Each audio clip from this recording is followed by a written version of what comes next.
Hello, this is Justin with Glove. You are listening to WMNF Tampa.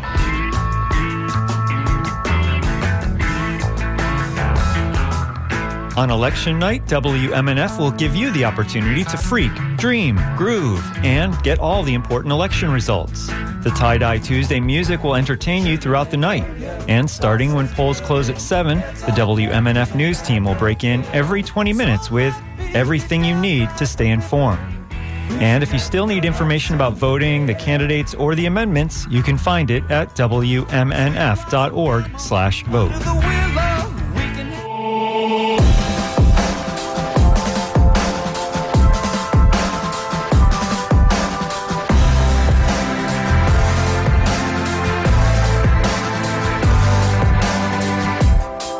You are tuned to WMNF Radio 88.5 FM. This is the public affairs program called Community Speaks, and I'm your host, Patro Mabili. 1 week to go before Election Day, as voters are already voting early. The people of Florida placed 2 ballot initiatives on the ballot, Amendment 3 and 4. Politicians placed all the other amendments on the ballot. On Wednesday at 6 p.m., the community will have one more opportunity to discuss Amendment 3, the amendment to legalize recreational or personal use of marijuana for adults. And also, it is only natural to feel a little on edge about the prospect of post-election violence in the United States. And given what we saw on January 6, 2021, it's just natural when the 45th president refused to accept the fact he lost. At New York's Madison Square Garden, a most racist, most fascist speech was on display as MAGA rallied, recalling the infamous Nazi sympathizer rally at the same place in 1939. The fascists in Russia, Vladimir Putin, is on the march because he is worried about his own political demise through the economic crisis. He sponsored a convention of the BRICS nations and revealed things are not going the way he hoped. He has begun using North Korean troops to help fight his illegal war in Ukraine. Many people see this moment much like the rise of fascism after the Wall Street crash of 1929. As a result, this is seen as the most crucial election in a lifetime. So we're going to talk about all of that, but first we're going to start with the amendments process. And of course, if you want to get more information, more context about the ballot initiatives and all of the politicians on the ballot, but especially the initiatives, you can go to WMNF.org/vote, and you can see all of that information right there, including the exact wording on the ballot initiatives, including the one we're talking about today, Amendment 3. And that's the, again, adult personal use of marijuana.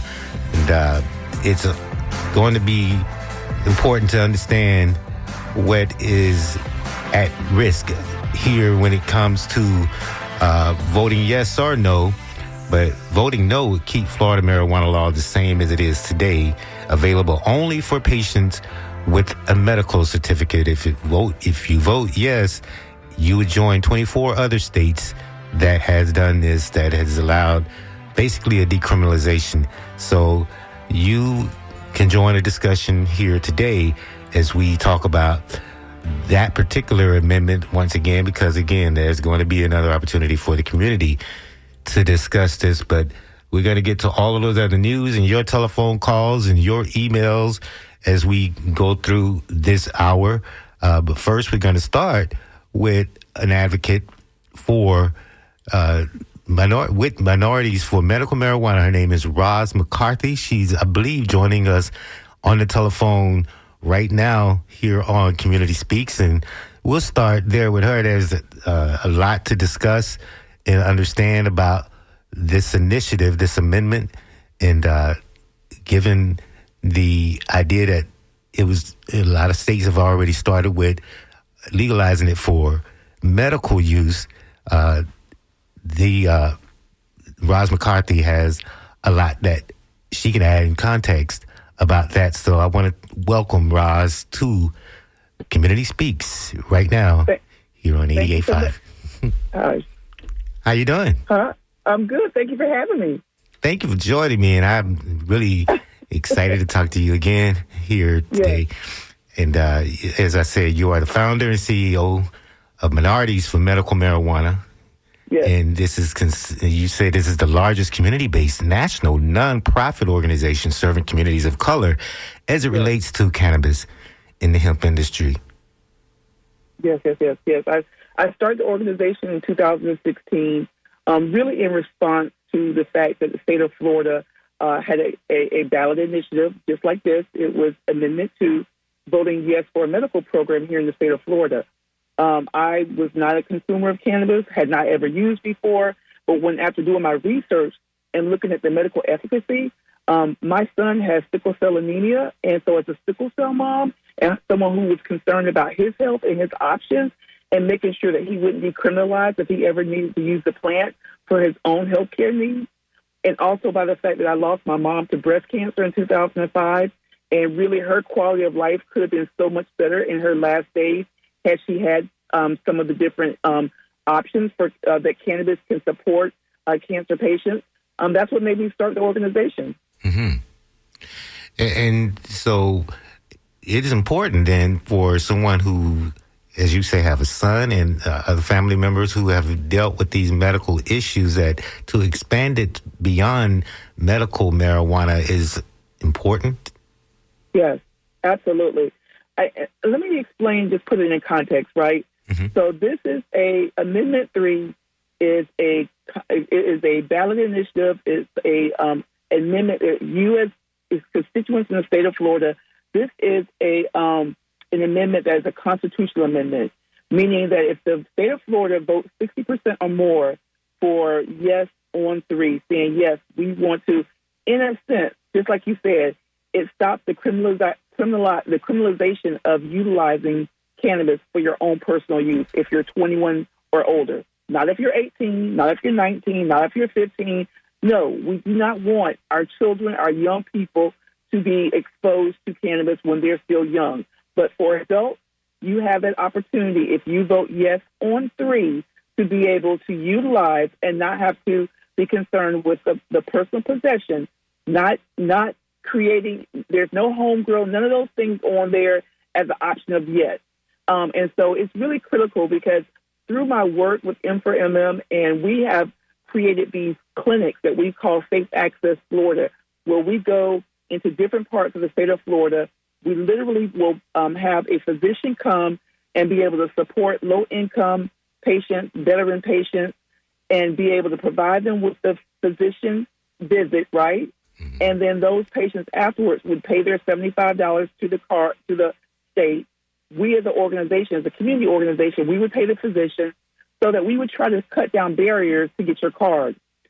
That works, but one of the other barriers is that some people do not want to be a part of a registry. Some people don't want to go through that process. They don't want to have a card. They want to be able to walk into a dispensary, be able to have a conversation with a bud tender or a person of expertise, a professional inside the dispensary, and be able to ascertain what product would work for them. If it's sleeplessness, if it's restlessness, if they're having stress, if whatever it is that may be going on from a health perspective, and they want to get their product and go home and then be able to consume in the safety of their home. And so this initiative allows for individuals to have freedom of choice. And that's what the country we live in. It's all about having freedom and freedom of choice. That's right. And I think that's a very good way to explain it, because this is basically an expansion of the medical marijuana. You don't have to have a medical condition or a card if this is passed. Right. Well, I'm going to tell you something. In my opinion, and I'm someone who, after many years advocating for this plant, in 2022, was in a car collision, and I suffered a traumatic brain injury. And so I tell people all the time that even if you have not been diagnosed as a patient, 9 times out of 10, if you consume cannabis and you say, wow, that made me feel better, or wow, that took away that feeling of restlessness, or man, I'm able to sleep now. There's a wellness aspect to why you are consuming this product. And it doesn't have to be through smoking. There are so many different delivery systems that allow you to be able to figure out what's the best use of this plant for your body. So in my mind, honestly, I think we're all patients, but that's just me. But I know for myself, I am a patient.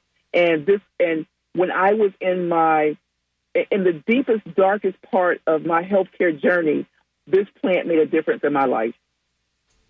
Wow. And that was going to be where I was headed next, because it's about prevention too. Absolutely. Absolutely. When you're talking about, I would look at it as we all are on our own healthcare journeys and being able to have options. And the legalization, Amendment 3, saying yes on 3, gives you an option. I will tell you this, there's more people than not who do not consume cannabis than do. However, if you ever get to a point in your healthcare journey where you want to have options, this does not discount modern medicine. It does not discount going to a physician. It does not discount the fact that we have to take care of our bodies from, just eating well and exercising. What this does is it creates an opportunity that if this plant works for you in your body, if this is something that works for you, you as an individual here in the state of Florida have the ability to be able to know where your plant is coming from, know that it's being tracked. There's something called a seed to sale. There's a tracking system that tracks from the time the seed goes into the ground until the time that your product is put into the canister and put on the shelf. They can literally, as a license holder in the state of Florida, whoever is licensed to touch this plant will be able to track it and share that information with you. We'll be able to test your product before you can ingest. We'll be able to tell you what it's made from. We'll be able to give you some safety and some surety about what you are putting inside your body. So beyond prevention is also about safety. Yes. From beginning to end, this is going to be tested. From beginning to end. There is no state in the United States or beyond that there is not a system that is making it is mandatory. It is not an option. It is not you got to think about it. If you are a license holder that has the privilege, in my mind, if you have the privilege of being able to produce these products, you have no choice but to comply and have the compliance-driven framework to know exactly when that seed goes in the ground, how many times it gets water, how much sunlight does it get, how much LED lighting does it get, how many nutrients does it get, how does the plant respond to it. All of that is actually tracked, and you until the point where you're able to see that product inside of your canister. If you're getting flour, if you have a vape pen, if you have gummies, there is something called a certificate of analysis. Literally, that will analyze. It will tell you exactly the lot number of your product. Where does it come from? How long did it take to get from seed to a product on your shelf? And I think that's really clearly important. I remember in 2017, after Amendment 2 passed, there was so much stigma and so much propaganda about, oh my gosh, we're going to see dispensaries pop up and they're going to have a negative impact, and we're going to see more crime, and we're going to see looting, and people are going to be robbing. That did not happen. The legalized industry here in the state of Florida has these beautiful facilities, these retail operations that you walk into as a patient. You get care, you get great customer service. You're able to see packaging as it's packaged. You're able to get education. It looks like a modern day Apple store on every corner that you see some of these different dispensaries. And I will tell you that will not change with adult use. You will see more, and you will see more attention to making sure that we keep it safe, but also that we make sure that it is not available for people that are under the age of 21. And I've heard people, at least one person in my personal life, a friend of mine, that says won't buy, he'll keep buying from the street dealer. Yeah. Obviously, he doesn't understand the implications there. Of course. And I have a good friend of mine who unfortunately his brother passed away from ingesting fentanyl-laced marijuana. Now, I'm not going to do pants on fire that everyone that's out there, from a street perspective, is producing fentanyl-laced marijuana. However, we have seen cases. We have seen the uprise of fentanyl-laced marijuana and other drugs as well.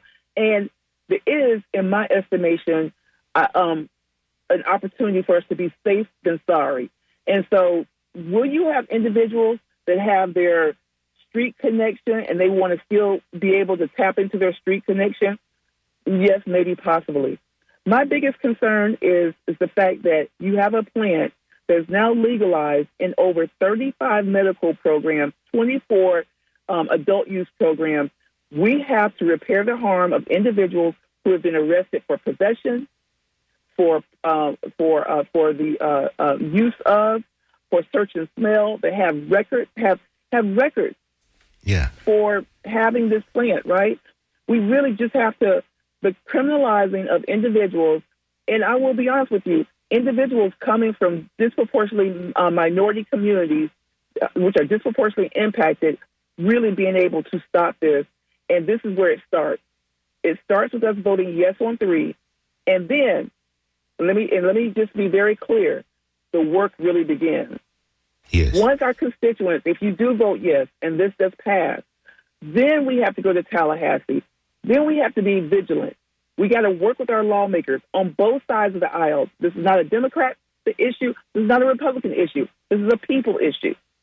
This means we work together to create sensible, fair, and equitable reform policy that allows the state of Florida to then legislate this new program. And so pretty much you can expect there's going to be some divisiveness, an attempt at demonizing what the people did if it votes yes. So I will say this. We all know that there's some people right now who are very much against Amendment 3. And that is, as a country with freedom, there's their right to be against. If that is not what you agree on, and if you don't agree with that amendment and agree what this means, that is your right. However, we have systems in place. We have something called democracy. I'm so proud. This past weekend, I was up in Jacksonville, and I had the opportunity of taking 2 young ladies who had never voted before. And these are young ladies who are in their mid-20s, never voted, took early voting to be able to cast their vote. And the joy that they had to say, listen, I voted. This was my first time voting. This is what the democracy in the country that we live in. I don't want to live in any other country in the whole entire world.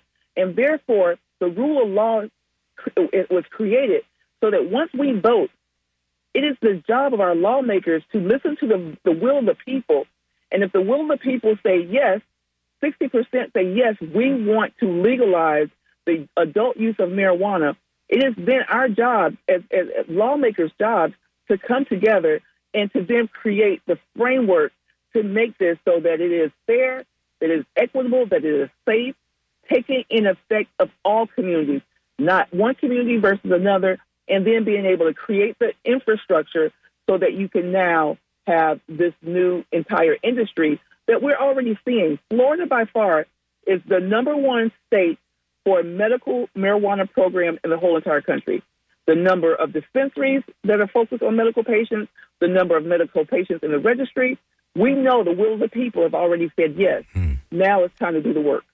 So speaking with Roz McCarthy here on Community Speaks. Roz is the founder, CEO of Minorities for Medical Marijuana. And, we're talking about Amendment 3. There are a lot of implications. One of them I like to get to with you, especially, Roz, is the law enforcement implication, the fact that we now know that our jails and prisons are overcrowded. And, yes. Especially for these types of reasons, these are things that people do not need to be stuck in our jails for. We need the jails for more serious crime, but they're filled with people with these nonviolent charges, such as around marijuana, and the implications of decriminalization is important for that reason alone, in my opinion, is the overcrowded and the conditions of the jails, and a lot of sheriffs have come out to support the amendment because of this. It's not only the overcrowding, it's also the use of resources, right? So we got to think about this. Our police and how they police community is based upon resources, the number of hours, the amount of money that's spent. So if you don't have to police and have to arrest and have to track and have to look at individuals that are consuming cannabis and being able to fight that fight, those resources can be used for other different criminal activities that might be happening and the way they protect our community. And we know throughout the years, you know, I'll be 55 in December, and throughout all of my years as a young person into an adulthood, and now I guess I'm about to be a senior, so. But we've seen the criminality and the criminalization of this plan. There's been millions of dollars spent on, arrest, incarceration, the recidivism that's related to cannabis use or what have you. So now you don't have to use those resources for that. I think that could be a good thing. I'm someone that even also believes that other activities related to, criminal activities that could have been in the past related to the trafficking of cannabis, if you have less demand, because now people are saying, I can now go to a dispensary that's regulated, I know where my product is coming from, I do think that there should be a correlation, a direct relation where there's less suppliers on the street that are now supplying, which means less criminal activity. Right. I don't have any science behind that, but that's just my thinking on how that's directly related. Common sense thinking. Well, Roz McCarthy, we are joined by Michael Minardi with Minardi Law. So this would be a perfect segue to bring him into the conversation. Michael, are you there? Absolutely. Yes, I am. How you doing? Pretty good. Say hello to Roz. Hello, Roz. Nice to hear you again. Yeah. So pick up on that, Michael, about the decriminalization aspect. Well, so, decriminalization is a totally different thing, and decriminalization doesn't create regulation and doesn't create protections for children. And although I do believe in decriminalization, meaning that nobody should be arrested for cannabis, I do believe legalization is the correct steps to take in order to properly regulate it, make sure it's safe, and make sure our children don't get it. Right. And we're talking about the use of resources, the overcrowding of jails, and this would help alleviate that. Wouldn't you think? Absolutely. Legalization is going to alleviate so much time wasted by law enforcement. It's not even funny. And I was talking about this the other day, but when one person gets pulled over and they have the odor of cannabis, they could be a 60-year-old woman, and they get pulled over, they have the odor of cannabis. Within 10 to 15 minutes, there's 3 or 4 different cop cars there. There's 5 or 6 different officers all hanging out to search this old woman's vehicle for a little bit of weed. Well, Michael, you're an attorney. What brought you to this position? Oh, God. Well, so realistically, I became an attorney to help legalize cannabis. I read Jack Herrera's book, The Emperor Wears No Clothes, when I was young. I was born and watched the Nicaragua Contra testimony by CEA in front of Congress in the 80s, where they admitted having knowledge that cocaine and drugs were coming into this country, but it was okay because they were buying weapons from us so that we could prop up this false regime in Nicaragua. So really, those are the things that got me into this. And then, when you really deal with people as an attorney, you realize that people who use drugs to addiction typically have mental health issues. And when we're dealing with cannabis is something that gets people off of prescription pills. It helps people, become a gateway away from drug addiction. And the criminalization of these things just ruins communities. It ruins families. And it ruins people's lives. And realistically, this is a plan. And we are on the phone with Michael Minardi, Minardi Law, and Roz McCarthy. She's with Minorities for medical marijuana. And Raj, you also have a story that you can convey that shows the impact that having the medical marijuana protections, this is really an expansion of that. Absolutely. No, a personal story, I referenced earlier that, my son is a sickle cell, he's a sickle cell patient. He has sickle cell anemia, which is a genetic disease that he was born with. And it predominantly patient population is 90% or above African-American children that then turn into adults. It has severe pain that he has to manage when he has these sickle cell crises. And so long story short, when Brian was old enough, he was able to get his medical marijuana card with the help of his physician, Dr. Joseph Rosado, who is a top medical marijuana card physician here in the state of Florida. And after that point, he was able to get his medicine. And so one day he was actually leaving the dispensary with his medicine, and he got pulled over. And so when he got pulled over, he called me really quickly. He's like, "Mom, I just got pulled over. I just left the dispensary. I have, I have my prescription with all of my stuff." And I said, "Okay, no problem." I said, "Well, keep me on, I'll stay on, keep me on speakerphone, keep me on the phone." I said, "Do you have your medical marijuana card?" He said, "Yes." I said, "You got your driver's license. You're fine. Just, you know what to say, you know what to do." And so long story short, he was asked by the police officers for his driver's license. The police officer did say that he smelled marijuana in the car. He asked him if he had some, and Brian did say yes, he did. He was a medical patient. He had left the dispensary. The gentleman, police officer, did ask for his card, asked him if he had his medical marijuana card, and Brian did. And so this whole entire exchange, I'm hearing the conversation between the police officer and Brian. And the police officer started asking him about, are you in school? What do you do? What are you studying? And Brian, of course, you can just tell, he just felt very confident in his replies. He was very forthright with the police officer, very respectful. The officer comes back at the end and says, we're learning this and trying to understand exactly what we have to do to make sure if we have any questions about someone with a medical card. And the police officer was like, really appreciate you, complying. Here's your driver's license. Here's your card back. We stopped you because your right front light is out, and that's why we stopped you. Just get that fixed and have a great day. And I'm hearing this exchange. And 20 years ago, this exchange would have gone very left. It would have been very different. 10 years ago, 2 years, 8 years ago would have been very different. Even the confidence as Brian, as a black young man who wasn't doing anything wrong, he just had his medicine in the car, headed home. Even his confidence of knowing, I can show you my card. I can communicate with you what I'm doing. I can, and the respect that was given, the police officers, in my opinion, as I was listening, gave him the respect back. And it turned out to be a very positive interaction. And that's what, at the end of the day, we see that having your medical card, if you are someone that is, that you are utilizing cannabis for medical reasons, I encourage people, get your card. There's going to be issues where someone may say something or stop you. And it may be because of the color of your skin. It may be because of bias.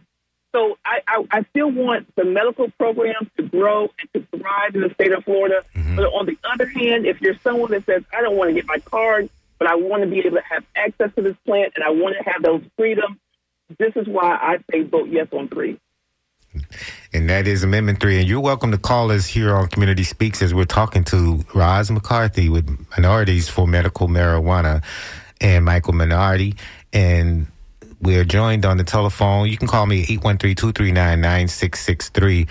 But we're joined on the phone by a listener, Daryl. Daryl, thank you for joining us here on Community Speaks. Hey, Mobili, how you doing? Good. I would like to address this subject. I don't take medical marijuana, but I was thinking with the technology that we have today, why do you still have to smoke it? They can't put that in a pill form and still get the ingredients to react and open up in the body to give you the positive effects of it, because just like one gentleman just said, it's a plant. Just like many opioids are a plant. You just have a lot of people who abuse them, like like the poppy and opioids and stuff like that. Those things were put here. I don't mean to go there, but I am a Christian, and those things were created by God for our bodies. Okay, I don't have a problem with that. I just wouldn't like the abuse of that. But Mabili, are you still there? Yes, sir. Yes, Yeah, yes, sir. Yes. All of you guys are still there. Yes. I wanted to also address this because, Mabili, you brought this up, and something that just recently was said at a certain convention at MSG, Madison Square Garden. Let me say this, Miss Hola, ¿cómo está? To my friends in the Puerto Rican community, and especially those in the Latino community, Puerto Rico and Puerto Ricans is not an island of garbage, okay? And Puerto Ricans are not garbage, and many Latinos are not garbage.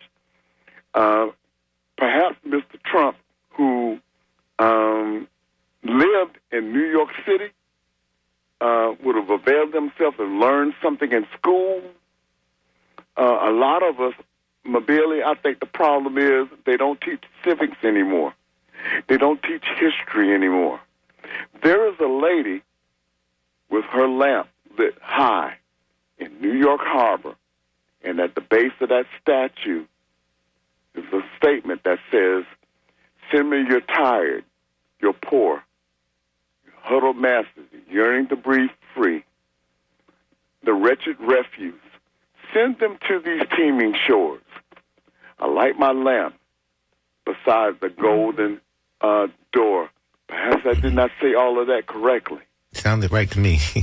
Yeah, but that speaks of the spirit of your... America. That speaks of the spirit of America. Yes, Roz? Yes. I can't think right now. It's okay. Well, listen. I want to address. Well, let me address your question about the different the delivery system. You're 100% correct that you can that you should be able to use. I'm sorry, I'm getting a little bit of feedback. But there's different delivery systems in how you can get cannabis. It's not just smoking. They have something called a tincture, where it's in a bottle. You can actually put it underneath your tongue. You squeeze a little bit underneath your tongue and swallow it, and you can get the effect and the medicine benefit. There's also edibles, where you can have a gummy. They have a pill form. So you're absolutely correct. There's going to be different ways that you will be able to ingest without having to consume by smoking, by combusting with fire. Okay, thank you very much. But yeah, you're welcome. So people are talking about this, and yes, I voted for that. I just don't want to.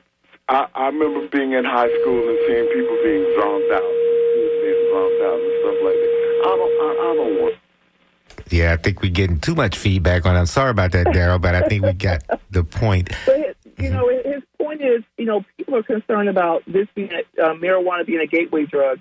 And what I've always communicated is that anything that you do in excess, that you overconsume, right. If it's Tylenol, ibuprofen, if it's my son has, before cannabis, he was on Toradol, Dilaudid, morphine, Percocet, all this medication that I had to manage when he was a child and as he was in high school before his sickle cell.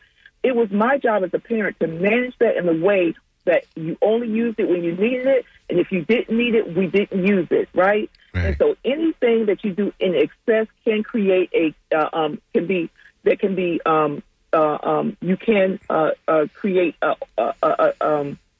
sense of overdoing it, and we don't want to see that with the legalization of cannabis, but I don't want to see that with opioids. I don't want to see people overconsume. Okay. And I'm glad you talked about these different delivery methods, because I think a lot of people politically try to get caught up on that as well, in terms of its, some of the politics that we're going to see ensue after this, if it's passed. Sure. And so, yes. yeah, I thank Daryl for that. You can one emailer has written, "My body, my choice." It's just that simple, right? Right. Well, I mean, and you have to think, and let me just remind folks, the whole proliferation of medical marijuana programs and legalization started in California, and it started in Northern California during the AIDS, epidemic. And Right. it was these individuals that were fighting for these patients that had no other option, but they had wasting syndrome. There was not even medication that was working for them. And so my background prior to getting into the cannabis industry as an advocate, I spent about 8 years in end-of-life care in the hospice industry. And during those days of legalization in California, it was about patients. It was about quality of life. It was about individuals. If you are transition with decency, with respect, with quality. And cannabis gave patients the quality. It helped them to eat. It helped them be able to sleep. It helped them reduce the nausea. It really worked. And so those are the forefathers. They started this whole momentum, this whole movement on legalization. And that's where we are right now. And not everyone is going to be, quote unquote, a medical marijuana card patient. But now we really see that we are turning the page, and legalization is right here in the state of Florida. And so I work alongside people like Michael and so many people in the state of Florida to educate and to educate and educate why I think we should vote yes on 3. And thank you for that history lesson on I'm not sure what that is, the history lesson that I do remember one emailer did write to suggest or remind me that marijuana was put in a pill form called Marinol. And I remember some HIV patients discussing that on a regular basis. So it is different delivery methods in which you could get that, especially in that form. But again, Raj, you raised a good point. It's about that old adage that your grandparents used to tell you, everything in moderation. Absolutely. Absolutely. Anything that you do in excess can become a habit, and we are not condoning it.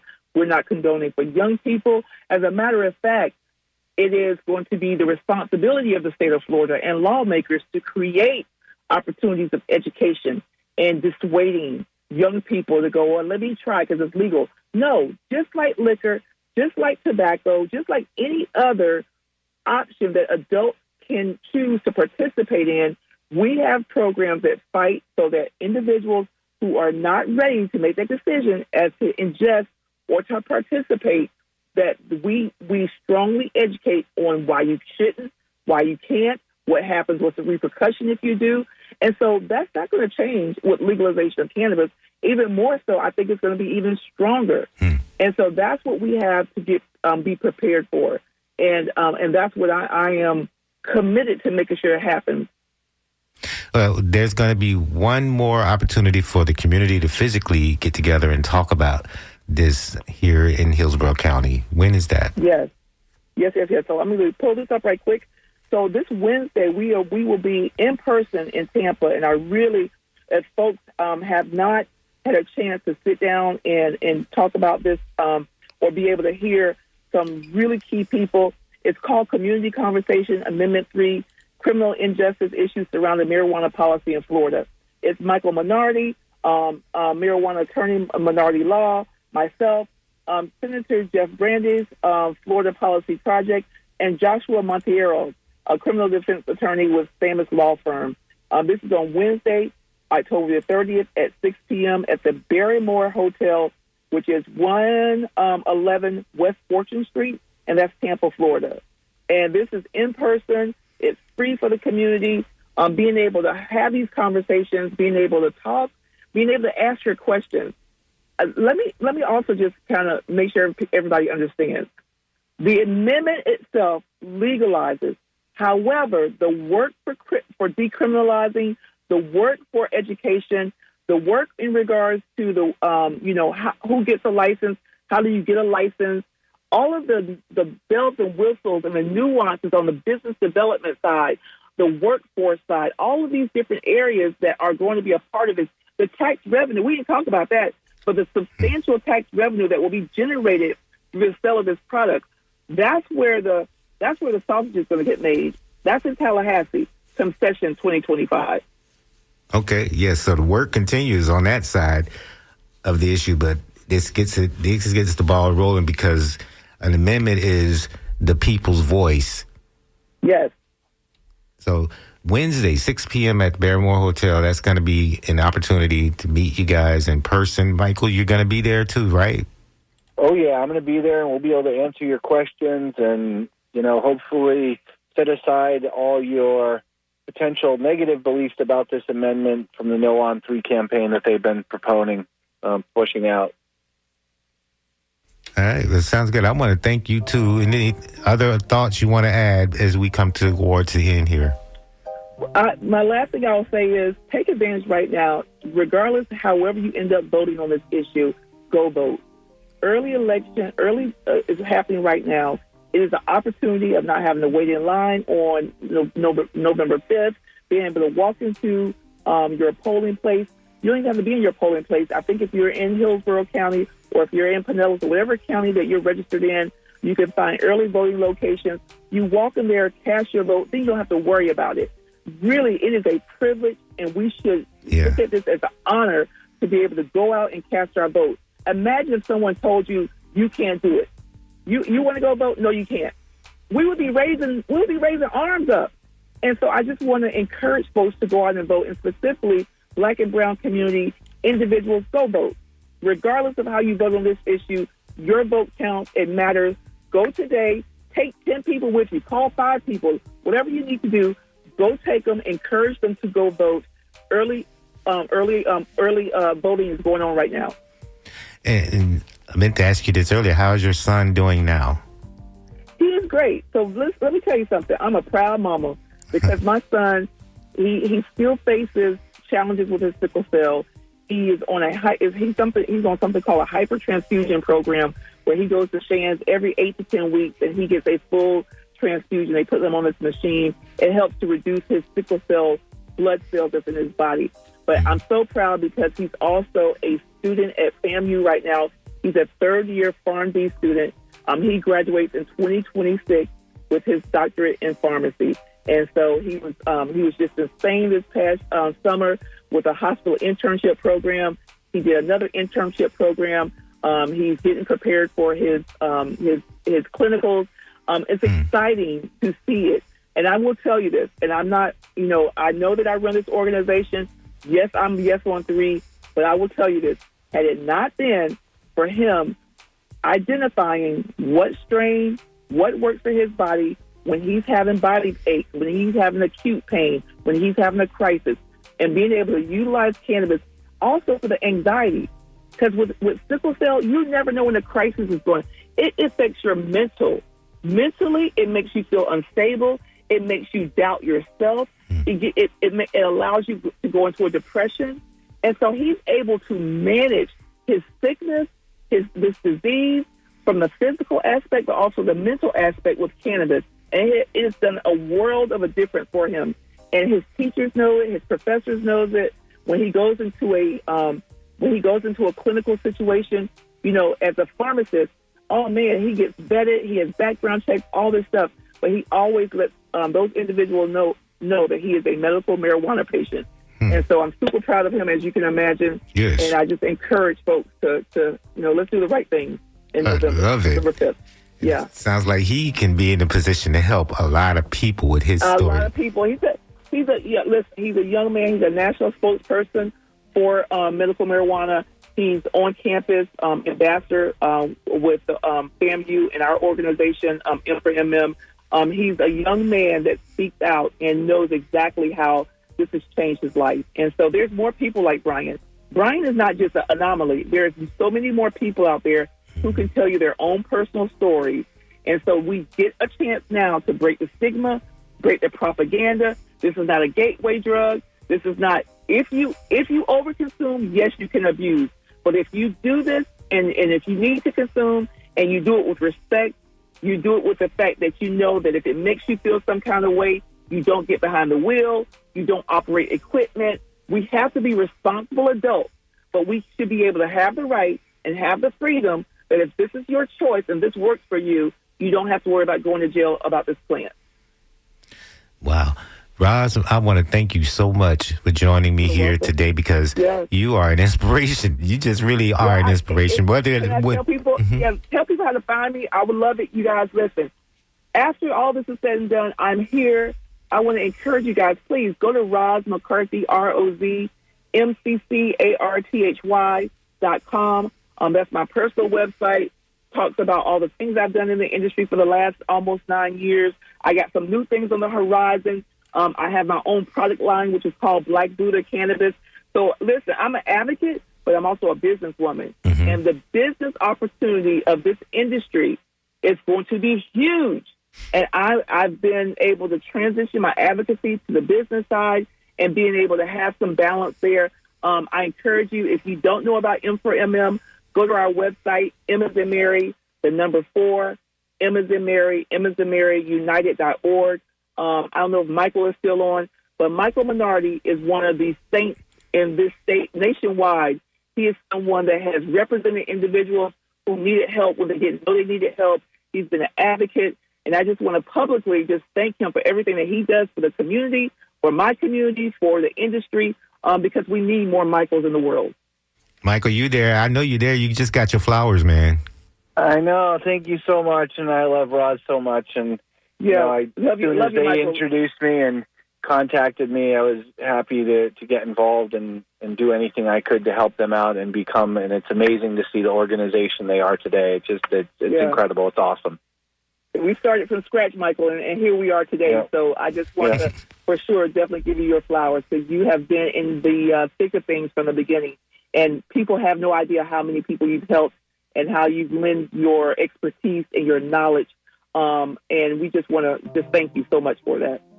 Well, thank you very much. And, for all those people that are disenfranchised voters, and especially the young people and a lot of people, that just don't really care about politics or the candidates that are involved, just so you know, you can go out and just vote yes on 3 if you want.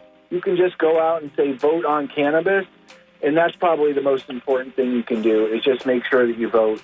But you don't have to go out and vote on every candidate if you don't want to. You can just go out and vote on this issue and really make your voice heard and let them know that cannabis is wanted here in the state of Florida. For medical, we voted 71% in favor of it, and they continue to ruin this industry, and I'm hoping that we can vote over 60% again. I know we will, and continue to force our legislature to open up this market, allow more people to get into the business, and stop arresting innocent people for using a plant. It's time to end it. This is like alcohol prohibition. They did alcohol prohibition through a constitutional amendment. They realized it was wrong, and within, I don't know exactly how many years, but I don't think it was many, within 10, 15 years. Yeah, it didn't last long. The prohibition on alcohol because they knew it was wrong. Cannabis is here to stay. It's been here for 5,000 years. It's not going anywhere. It's time we tax it, make money off it, and make sure people are safe using it.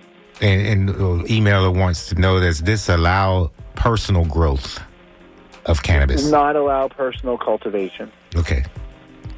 The next step it will. Okay. Thank you, Michael and Roz, Michael Minardi and Roz McCarthy, for joining me here on Community Speaks. This has been very enlightening and very inspiring, really. Regardless of how you want to vote on this, you got to admit, hearing these stories and this history is something worth hearing. So thank you, Roz. Thank you, Michael. You guys have a great day. And this has been Community Speaks. Up next, of course, we got to get back to the music after we get a news update from The Scoop. We're going to get back to music. It's the Music Monday. And but right now, this is Community Speaks. I'm your host, Patro Mobili. And we were talking about all of the implications behind the cannabis, or rather Amendment 3, which is all about recreational use for adults, personal use for adults, and expanding the protections that the medical marijuana has allowed for people with medical issues. and I think it was a learning curve in terms of watching, what had happened during the medical marijuana expansion, and that a lot of the fear mongering that took place did not unfold, and so this is an expansion of that. Those same protections, especially when you're confronted by police, and when we look at resources, when we look at the overcrowding of jails, and listening to a lot of sheriffs, police officers, they say it's time. So regardless of how you vote on that, just take all of that information into the poll, into the ballot booth with you. So we're watching a lot of other developments on the globe. Of course, as I said, we're going to get more news.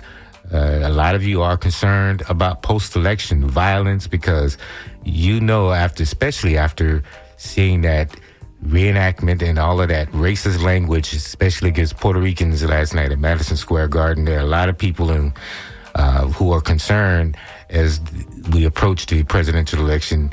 They're approaching it with deep unease about what could follow. Of course, we're going to be covering it, and we're going to be watching. But people's behavior as of late on the right has been atrocious.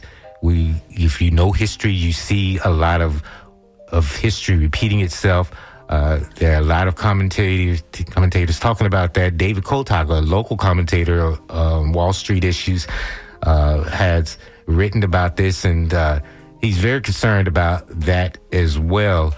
Just the whole recent history that we've seen on the right, and business leaders coming to task on that. Elon Musk and all of the shenanigans he's engaging in and all of this contradiction. He's an illegal alien, and yet they want to demonize and otherize people who are immigrants to this country. So we're seeing this unfold.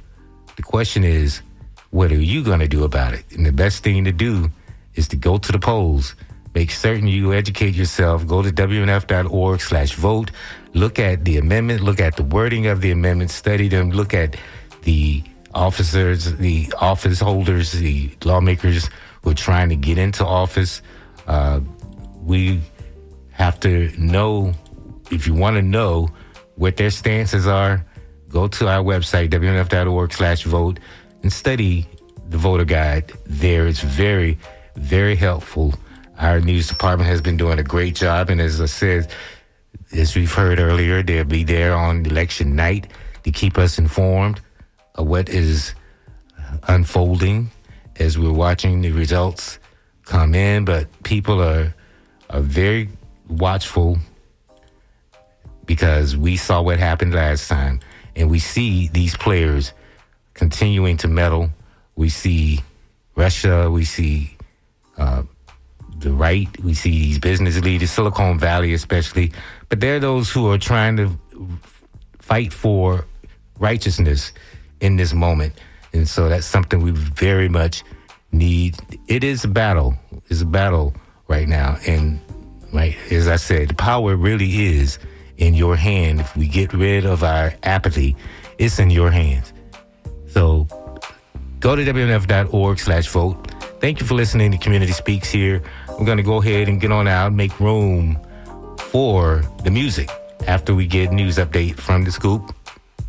Locally produced news right here at WMNF. Keep it tuned. This is WMNF Tampa.